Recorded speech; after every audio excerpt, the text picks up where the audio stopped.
so excited to share a really fun book today. I got it in the mail actually today. And I was reading it and I immediately thought of something that you as readers could do with it. I want to tell you what the book is first. The book is Friends Stick Together, and it's written and illustrated by Hannah E. Harrison.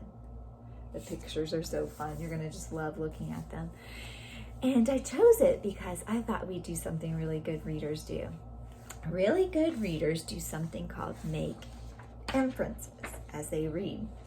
And you're probably like, well, what is an inference? An inference is when you use clues from the text and the pictures to figure out what is not written by the author. Wonder how you do that. Well, you look at the pictures, you look at the text, and you use your own experiences to figure out what the author isn't telling us. And when you do that, you make an inference. So you might not be aware of this, but you do this every day, all the time. You make inferences all the time. If you see someone with their winter coat on and gloves and mittens, and they're walking outside, you can easily infer that it must be cold outside, right? Because you know if you wear your winter coat, hats, and gloves, that it's cold, right? So from your experience and based on what you see, you can infer that it's cold outside. And watch me right now. I'm going to do something and I want you to make an inference, okay? I want you to figure out what is going on with me without me telling you. Ready? Okay, 1, 2, 3. What do you think? What can you infer that I might be feeling right now? Or pretend feeling? Sure, that I was mad or frustrated. Sure thing. You just made an inference. So inferences are when you figure out what's not being told to you by looking at pictures and text and using your own experiences. So today when I'm reading Friends Stick Together, I'm going to make inferences and I'm going to ask you to help me. I'm also really excited because this book has some really great juicy words in it. And I picked 2 that I want us to be on the lookout for. 2 that I thought were tricky and that you might not have heard of, but there are more than 2 in there. But these 2 I want you to be on special lookout for. This one, first word, is loathsome. Oh, this is something you can't stand. If something's loathsome, you just do not like it. So as you can see, this dog and this little yellow emoji are feeling like something is loathsome. Oh, they don't like it. I can't stand it. All right, the other word is the word uncouthness. Whoa, that's a big word, right? Uncouthness. And this is a person who might say or do something that you think is embarrassing.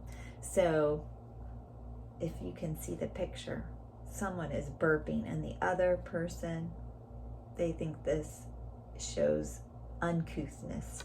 They think it is embarrassing. So as we're reading, be on the lookout for those words. Friends stick together. We're going to be making inferences, figuring out what's not written in the story by using pictures, text, and our own experiences.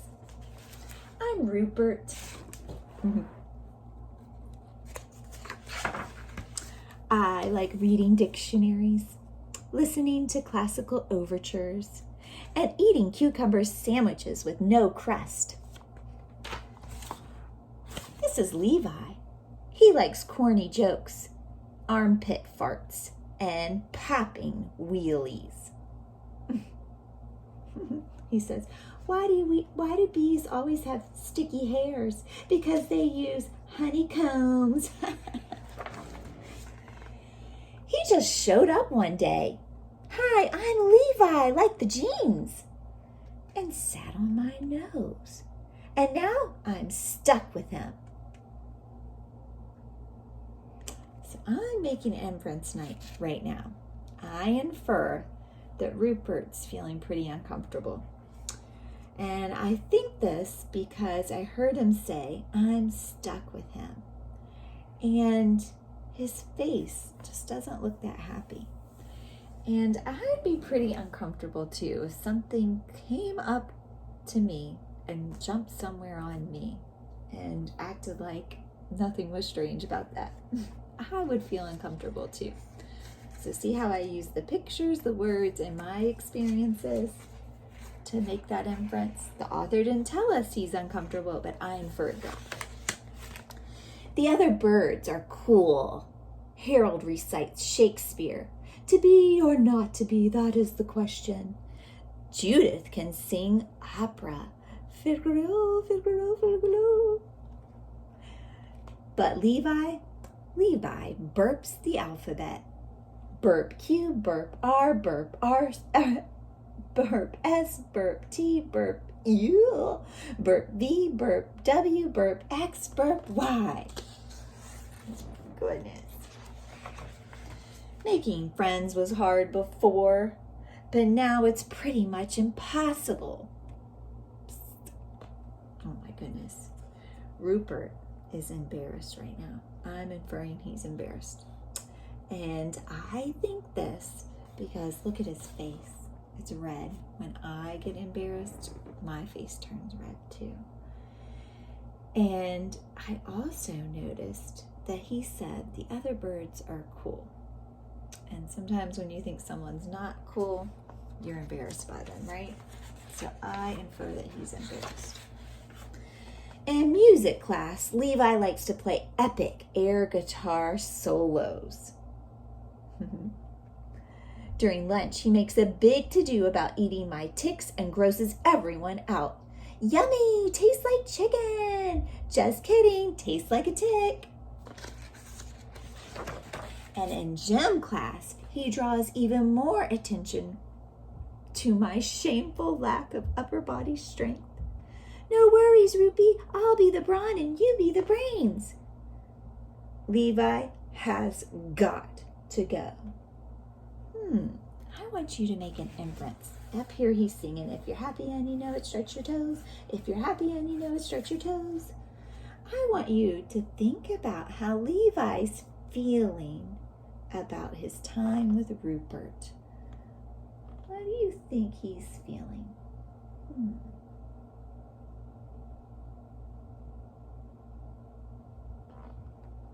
Did you make an inference? Did you use the text and the pictures to think about how Rupert's feeling? I mean, not Rupert, Levi's feeling about the time he's spending with Rupert? It's probably different, right? Did you say he's pretty happy? That he enjoys his time because he's singing the song? He's excited in every picture. He feels totally comfortable around him. Good thinking. So in music class, I play the wrong notes loudly in Levi's direction. But he doesn't mind. He doesn't miss a beat.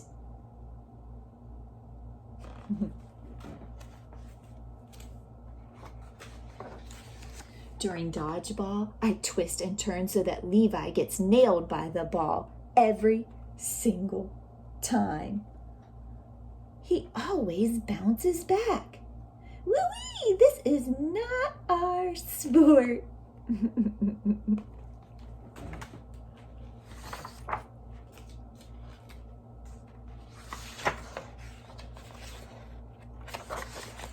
And at recess, I try flinging him off me with centrifugal force.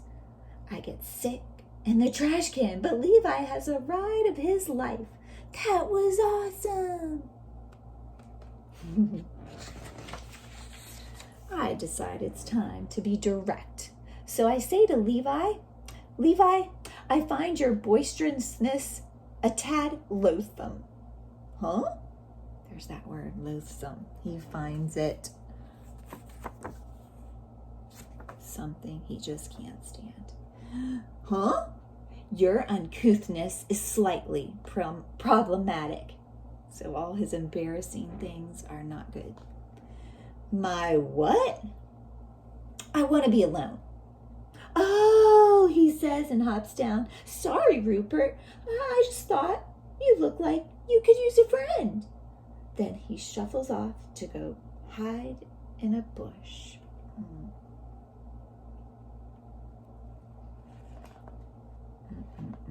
So how do you think Levi is feeling? What do you infer Levi's feeling?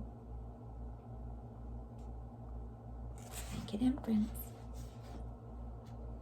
What part of the text allowed you to do that? What picture did you notice? And from your own experiences, how do you think Levi feels? The next day at school, Levi is nowhere to be found. Music class is nice and harmonious, but also a little boring.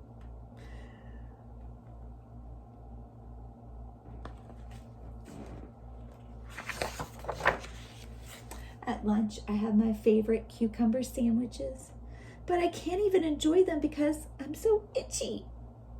You know, he took all the bugs off them, remember? And in gym, instead of me and Levi getting picked last for teams, it's just me. I bet you're making some inferences about Rupert right now. And I feel terrible. He's reading the dictionary and it says friend, a person attached to another by feelings of affection, a person who gives assistance, a patron, a supporter, a person who is on good terms with another, not hostile. So after school, I go to Levi's house and knock on his door. Knock, knock. Who's there? Rhino. Rhino who?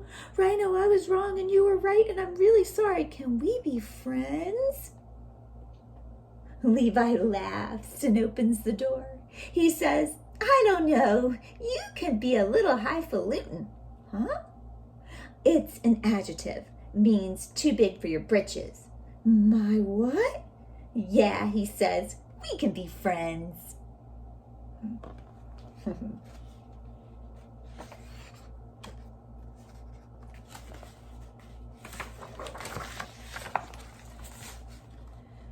I'm Rupert. Turns out I like classical air guitar, corny jokes, and my good friend Levi.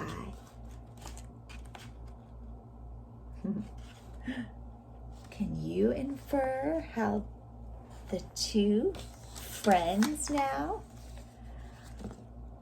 are feeling? How are they feeling? Pretty happy, right? I can infer that they are happy to be together, right?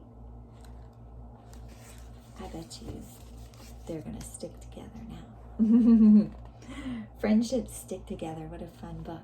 I want you to remember when you're reading to make inferences. If you make inferences when you read, it's going to help you understand your book a whole lot more clearly. So remember, when you infer, to use the text, the words, use the pictures and your own experiences and figure out what the author didn't tell you. Okay? Give it a try when you're reading. Thanks.